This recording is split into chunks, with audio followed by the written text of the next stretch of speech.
ایک video viral ہوئی کچھ دن پہلے، چند سال پہلے، زلزلہ آیا ہوا ہے، لوگوں نے کہا امام صاحب کا تقویٰ للہیت دیکھو، زلزلہ آ رہا ہے، مقتدی ایک ایک کر کے نا کھسک رہے ہیں، امام کھڑا ہوا ہے بیچارہ، یہ الحمدللہ رب العالمین، لوگ کہہ رہے ہیں امام صاحب کا توکل دیکھو. میں نے کہا یہ توکل نہیں ہے، یہ پرلے درجے کی حماقت ہے. کیونکہ جب چھت گرے گی نا تو وہ نہیں دیکھتی امام کون ہے مقتدی کون ہے، ان میں کتنی رکعتیں ہوئی تھی کتنی باقی ہیں. کہ زلزلہ بولے ابھی سلام رہ گیا، خالی سدہ صاحب رہ گیا، ان کا ایک باقی تھا وہ کمپلیٹ ہونے دو. چھت تو گرتی ہے بھائی، تو امام کو چاہیے پتلی گلی سے بھاگے وہ، لیکن وہ امام کو بھی پتا تھا میں اگر بھاگ گیا مقتدی بولیں گے آئندہ تمہارے پیچھے نماز ہی نہیں پڑھی، تو بزدل آدمی نکلا. جیسے ہی زلزلہ آئے ہم پہ فرض ہے جہاں بھی ہوں، چاہے تراویح میں ہو تہجد میں ہو، فوراً وہاں سے کیا کریں، بھاگیں. اور یہ حدیث میں ہے، نبی نے فرمایا تم میں نماز کی حالت میں کوئی سانپ دیکھے تو سانپ کو قتل کرے، جا کے نماز کمپلیٹ نہ کرے.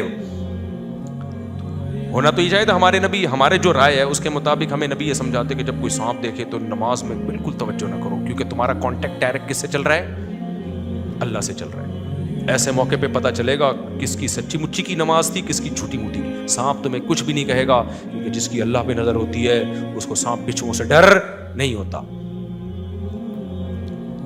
تو یہ بتا دیں، لیکن نبی نے ایسا نہیں بتایا. نبی نے فرمایا نماز میں سانپ نظر آئے کیا کرنا ہے، اسے مارنا ہے.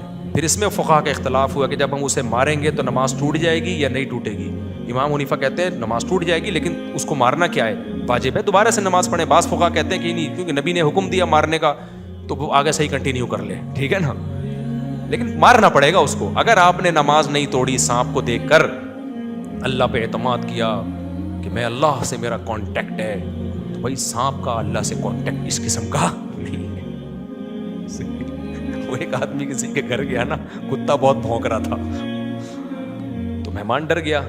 میزبان نے دیکھا مہمان ڈر رہے تو میزبان نے مہمان سے کہا آپ نے سنا نہیں ہے کہ بھونکنے والے کتے کاٹتے نہیں ہیں، تو آپ کیوں ڈر رہے ہیں؟ کہہ رہے میں نے تو سنا، پتہ نہیں آپ کے کتے نے بھی سنا ہے کہ نہیں سنا. اس کو بھی یہ بات ہو سکتا ہے اس کی نالج میں نہ ہو، یہ کاٹ دے مجھے. تو سانپ کا تھوڑی کوئی کانٹیکٹ ہے کہ یہ اللہ وہ تو وہ مارے گا. تو یہ دین فطرت ہے میرے بھائی، اس میں کوئی عجیب سی چیزیں دین میں لانے کی کوشش مت کرو.